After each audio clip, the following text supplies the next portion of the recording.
So if you guys aren't familiar with Cheyenne Bryant, she was on the Cam Newton podcast. She was on a lot of different people's podcasts where she was on the Breakfast Club and everything, where she's basically has credentials as some sort of therapist or some sort of person who works with kids. I don't know exactly what her credentials are, but she's some sort of professional. She goes by doctor. She got a doctorate, but now there's a lot of controversy basically saying that her doctorate is fake and she's not an actual doctor and she doesn't have real credentials and she's been lying about it, but she's been going on all these major platforms. So this was she was doing a show with a pretty decorated journalist, Toure.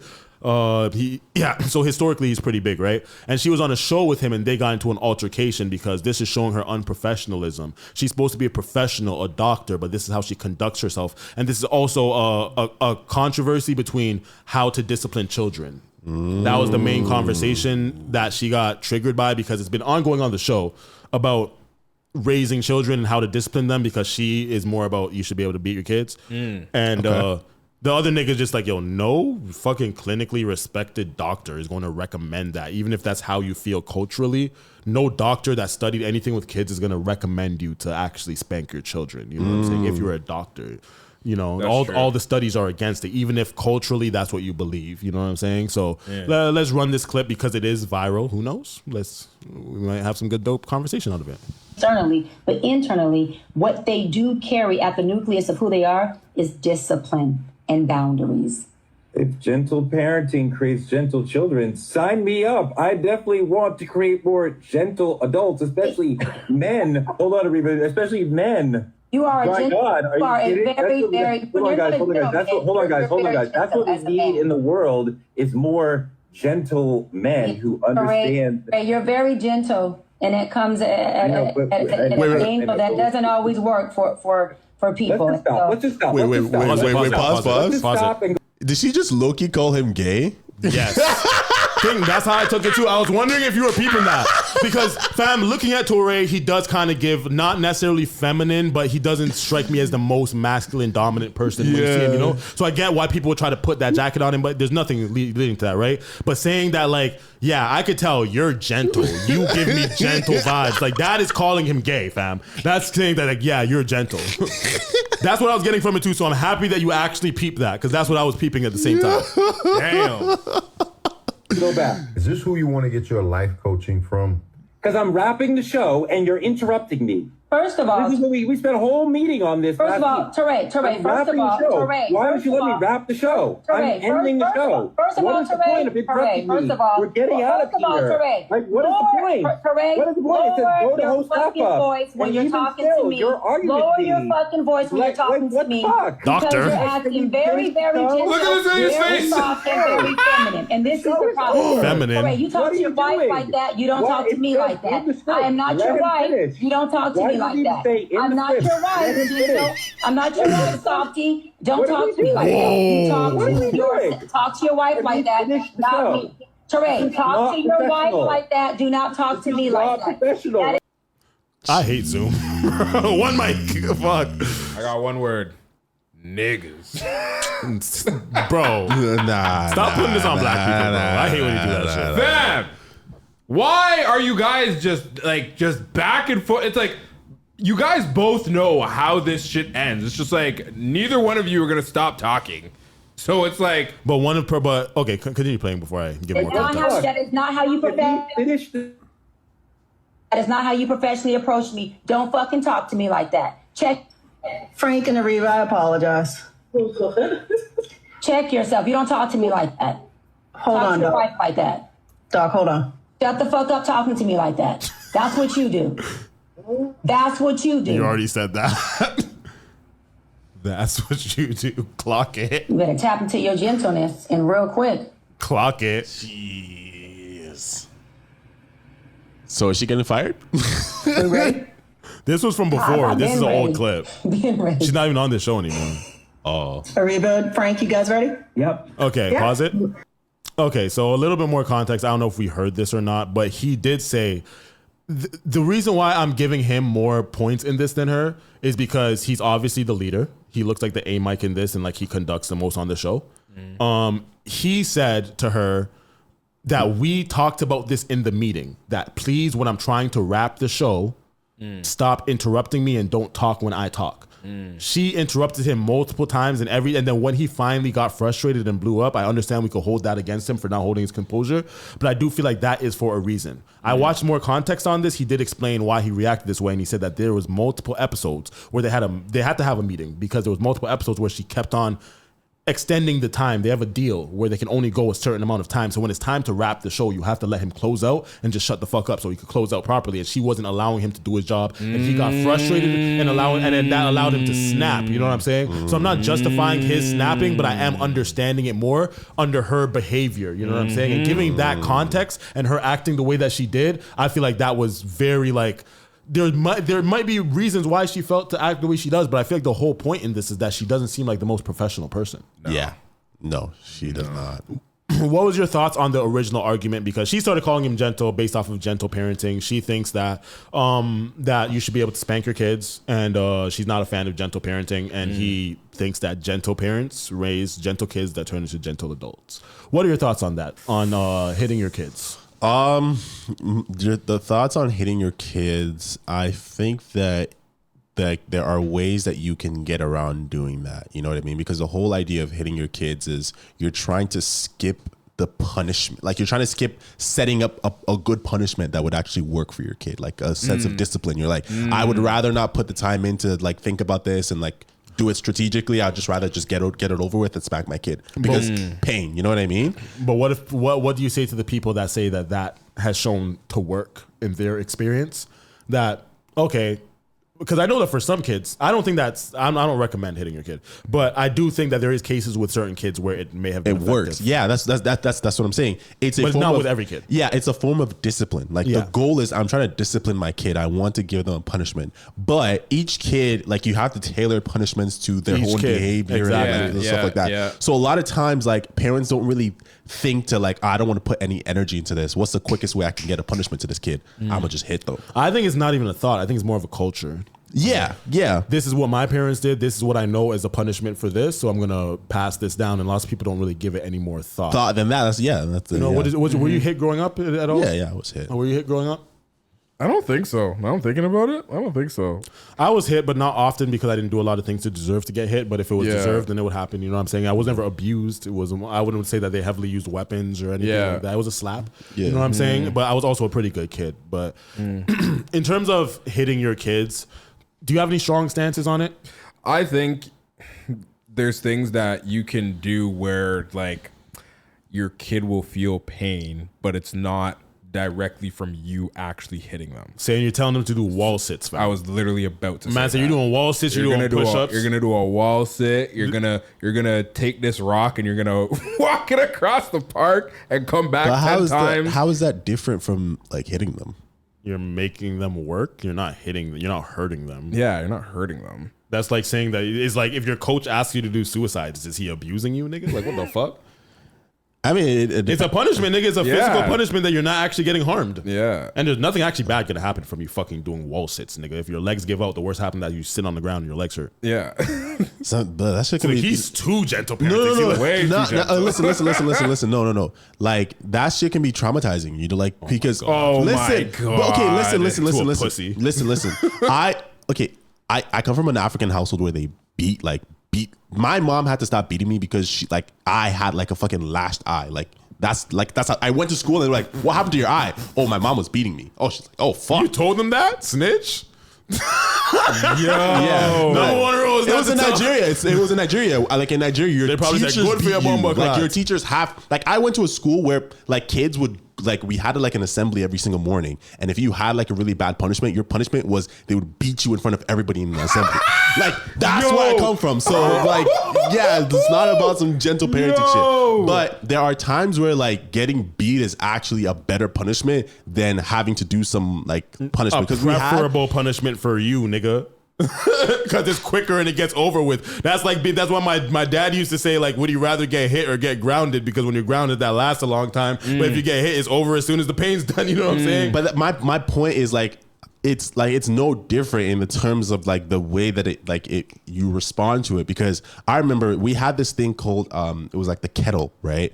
And we also did wall sits. We also did wall sits as punishment, and we would do the wall sits, and like at a certain point you'd be crying, and like if you couldn't do the wall sits, they'd beat you. So like, get your legs up, nigga. Yeah, it's sometimes We're using the wall sits worse. as an alternative to beating, so that's not an option. So That's not where if you're traumatized just from because I made you do wall sits, nigga. Like I don't know, you're weak. Natural selection, fam. Okay, but how do you enforce the wall sits? Because your kid could just be like, I don't wanna, and they just sit there. Then you're going to sit there for a long time, and it would have been over way faster if you just did the wall sits. Then they get to learn from that lesson, fam. So might as well just time them out. No. You could, well, first of all, that wasn't even my suggestion. To give him the wall sits. But I feel him on that because, you can do give a lap. Like you can give them a timeout, sure, but if every punishment you want to do different forms of punishment. Some kids, like a timeout ain't gonna work for me, a nigga who's used to being in my head by myself. I can play with my fingers in the corner and be entertained for 30 minutes, not even know 30 minutes pass by, nigga. Like so, certain times a timeout doesn't always do it. Especially for kids who get in trouble a lot. The timeout is like, oh, I know. You know what I'm saying? They're going for the timeout. They're taking it. They don't really give a shit, you know? Like you have to, I'm not opposed to those type of physical punishment. I actually think that should be more regular in terms of hitting your kid. But I just don't see where the trauma comes from. Because again, the practicality of the wall sits. I remember as a kid, when you were told to do something like that, right? You do it for like 2, 3, 5 seconds and then you stop. And then like, you don't, like, as far as you're concerned, you're not doing it anymore. The way that they make you continue doing it is by beating you. Because as a kid, you don't, like, when they say do a wall sit, you do it for 5 seconds and you stop and you start bawling. And that's it. There's no other way to enforce you doing the wall sit without beating you. It depends on the age of your child. Yeah. Like, I feel like once you're like 8 years old, family, you're doing those wall sits.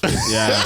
or like you give them something heavy and they have to hold it out. Yeah, make your arms get tired and shit like that. I'm telling you, we did all of this shit. But what is wrong with it? It sounds like very good punishment. But I'm saying the only way to enforce it to the point where it's actually a good punishment is by beating the child to make them do it. No, it's not, nigga. What the fuck? Bro, I'm telling you, like. No, there just has to be an alternative if they're not willing to do it.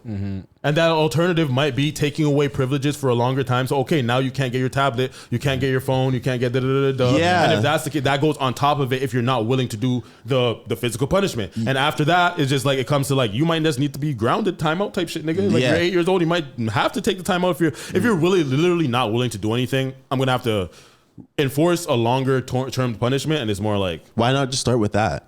Why do physical? Because I feel like there's mutual beneficials. First of all, you're getting stronger. It's a benefit in you actually working out and getting stronger. There's no actual not benefit to that. Second of all, I do feel like there is a difference when there's physical effects and there's physical consequences that isn't abuse versus just mental and responsibility consequences. How much time are we at? $130. Okay. I mean, you're the parent, so I can't really argue with you, but you can. I don't like when people have that argument. But yeah, you're gonna have kids and you're gonna raise them differently than I do. I think that as far as I'm concerned, anything like a physical, like any punishment that has to do with physical pain, I think that there are alternatives to doing that, like to giving your child a punishment without actually causing physical pain on them. But fam, the fact that you're focused on physical pain and you're not focusing on the word abuse is the problem. That's why people have a problem with this whole like gentle parenting thing, because you're on the side of gentle parenting, because you feel like any sort of thing that could be of harm to your child is a bad thing. Sometimes harm is good. You need to feel pain. If you're feeling pain because of wall sits, that's a pain that's necessary. You're now trying to coddle your kids. You're gonna raise a fat ass kid or something like that. No offense, but like you're gonna wait because like you're trying to say like any form of pain that my kid feels physically is bad. When physical pain is necessary for growth. Yeah, just make them do MMA or some shit. No, that's worse. If you feel like, what kind of kid are you going to build if you feel like you're not even gonna have the discipline in them to make them do physical instructions, but you feel like you could watch them get kicked in the face and have the resilience to want to stay in that. They're not going to want to stay in that. Javon said, "Hold 2 Yellow Pages book and don't drop it." Facts. Those who don't listen must feel about timeout. Arms out, foot up, face the wall. My whole thing, the way that I look at it though, I think that there is sometimes a justifiable reasons to hit your kids. Some people's kids are bugging, bro. And like, it depends on the age. Especially if the kids are swinging and kicking it. Bro, if the kid themselves. If the kid is hitting you, nigga, you can hit that nigga back, bro. You can hit that nigga back. Boxed, bro. Even if it's just like a slap on the bum with a diaper on or some shit like that, any parent out here knows if you have a 2-year-old, fam, a 3-year-old, there's times where they just come out of nowhere and box you in your face or some shit. Bro. Do some out-of-pocket shit. Yeah. And then sometimes you have to let them know that is not okay. And I'm not saying that you always have to hit them, but if it is a pattern, a continuous pattern, and it is a problem, I do not feel like it is abuse to spank your child on the bum and then just say, because sometimes it doesn't have to hurt. They just don't like the action of it. And then you have to explain to them, do not do this, because if you don't like it, I'm just explaining to you, you don't like it when it's done to you, do not do it to other people. Or you have I understand that. Or you have to grab them by the foot and hold them upside down. Unless you like try and hit me now. But the nigga saying wall sits is abuse. That's where I have the line. I'm not okay, that I shit, didn't bro. say it. Okay, I said it can be. I'm saying, like, to me, between smacking your child and making them do wall sits, there's literally no difference. That was my point. Okay, can I respond to that? Yeah. Okay, I'll explain to you the key difference. If you are striking your child and inflicting bodily harm on them and hitting them, that is actually abuse. Your intent is abuse and your action is actually abuse, and your child they'll face trauma from the responses. There's so much things in hitting that could create negative trauma responses long term. When it comes to actually making them do physical workouts, that isn't unhealthy. You're not making them run till they puke. You're not making them do things till they pass out and shit like that. You're making them have healthy ways to exercise. If you're telling me that, you're telling me that my coach in basketball abused me because he made me do exercises in order to help for my growth. This is teaching you discipline. This is a consequence, and then you're also having benefits from it. It is not abuse because I'm not actually hurting you. I'm building you. There's no way that I'm building you by hitting you. That's not building you. By making you do wall sits, you're getting stronger and you're feeling a natural pain that is going to help you in the future and might build better habits because you're going to grow up knowing how to exercise. I think the part where I disagree with you is not where, like, making your kids do wall sits. If our goal, like, together, father and child, is for you to get physically stronger, then we'll do wall sits, we'll do gym activities, we'll do push-ups. But the goal is to get physically stronger. The goal is not a punishment. If I'm gonna do a physical activity with my kid to make them stronger, build them, it's gonna be for that purpose, not as a punishment. That's my whole point. Okay, I think as a punishment is reasonable though. What my whole fine line is where I have a super big problem with what you said is that you're saying that it is the same as hitting your child. It is not the same. There's a reason why legally you can do that to your child, and it's not legally abusive whatsoever unless you're doing it in an abusive way. But at the end of the day, if you hit your child, you're getting in trouble, fam. You go to children's day, you hit your child, you get in trouble. But don't you think that there's a reason why you're going to get in trouble for hitting someone versus making them do wall sits for maybe 2 minutes, 60 seconds? I think that the reason is that when you hit your kid, it's easier for you to become abusive from hitting your child. I think that there's also a line, like if you smack your kid or you smack them on their bum, there's levels where it's not abusive, but it's very easy to become abusive. So for example, my mom, the reason why she stopped hitting me was because when she started like trying to hit me, it was very easy for her to become abusive. So she was like, I'm not even gonna touch that. You know what I mean? That's but kind of a weird reason. Huh? She's like, yo, if I keep on hitting you, fam, I'm gonna fuck you up. Yeah, that's you literally keep trying to get away, nigga. Yeah. And if I catch you, nigga, after you made me work, I'm gonna beat your ass, nigga. Yeah, but like a lot of parents don't have that level of like self-awareness. Yeah, like because they become abusive when they start hitting you. It's like the anger just, like the whole thing with what? But you don't think as a coach, like not a coach, a father, but as a father, if I'm telling you to do wall sits, you think I'm gonna do it at an unreasonable level where I'm just like, yeah, keep doing it till your legs burn and you can't stand no more. I'm gonna do it to a level of abuse. Like, I just feel like making somebody feel physical pain doesn't necessarily make it abuse if it's a reasonable understanding. Like if you're holding the plank for 60 seconds, not abuse. If I make you hold the plank for 20 minutes and then you're not allowed to stop, and if you stop, then I'm gonna take away your dinner. That's abuse, bro. That is actually abuse. But 60-second holding the plank, that is not abuse at all. Or else how are they gonna let force niggas to do that in school, bro? I just feel like when you have that type of line is dangerous. Like, I'm not gonna lie, niggas hate niggas like you. Like, parents and shit, they hate niggas like you who try to make every single thing abuse. I never said it was abuse. But to even make it equivalent, hitting somebody is illegal, bro. To compare that to making somebody do wall sits, bro. Like, bro, once your legs are done, you could just sit down, bro. Once your legs give up, you just flat, like it's just done. Like, what the fuck? And it's gonna be good in like fucking 20 minutes, you're gonna be fine. So it's just like, how is that the same as actually, like, you're striking someone, you're traumatizing them. But I'm going in circles now. We can just wrap this fucking conversation up because we're just gonna keep on going in circles. But we can mutually disagree on this. Yeah. Rooks, any opinion? You heard me, fam. My kid is gonna have to do a lap around the block. Oh yeah, this was his shit. I didn't even tell you what I would do. This was his shit. He's standing up busy. He doesn't care what AO says, man. Abuse or not, you're holding that phone book, man. Yeah, you're holding up the phone book, brother. Yeah. Jeez. You chat too much. Chat too much. Chat too much. Chat too much.